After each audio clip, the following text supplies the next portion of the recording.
নমস্কাৰ পৰম শ্ৰদ্ধাৰ অসমবাসী ৰাইজ 2024 চনৰ বেছপা বৰপথাৰত হৈ যোৱা মহাবিষ্ণু যজ্ঞৰ যজ্ঞ মণ্ডপ যজ্ঞ ঘৰটো বতাহে ভাঙি চিঙি শূন্য বিন্ন কৰিলে। এই নৱনিৰ্মিত বিষ্ণু যজ্ঞ বৰসভাৰ আমি আপোনালোকক অতি দুখেৰে ক'ব লগা হৈছে যে আজি এই দুদিন আগত হৈ যোৱা ধুমুহা বতাহে আপোনাৰ যিটো আমাৰ কাৰ্যালয়ৰ গৃহটো টিং চিং উৰুৱাই ভাঙি চিঙি শেষ কৰি দিলে। এইফালে ইয়াক দাদা এজনে লাগি আছে, এই টিং শৃংখলাত ব্যস্ত হৈ আছে।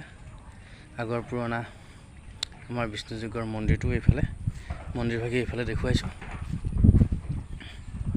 এয়া নিশ্চয় বতৰটো ডাৱৰীয়া, সেয়েহে ফটোটো ভাল হোৱা নাই। আপোনালোকে নিজৰ বুলি চাব আৰু সকলোকে শ্বেয়াৰ কৰি দিব। এইটো নৱনিৰ্মিত বিষ্ণু যজ্ঞস্থলী। কিন্তু বহুত দুখেৰে ক'ব লগা হৈছে যে আজি 2024 চনত যিটো বেছপা বৰপথাৰত মহাযজ্ঞ বিষ্ণু যজ্ঞ হৈ গ'ল, সেই বিষ্ণু যজ্ঞৰ পিছতেই যিটো বিষ্ণু যজ্ঞ মণ্ডপটো আছিলে, মণ্ডপটো খেৰৰ আছিলে, সেই মণ্ডপটো গোটেই ধুমুহা বতাহে উৰুৱাই দিলে। আৰু লগতে মেইন মন্দিৰভাগী আপোনালোকৰ আশীৰ্বাদত আছে।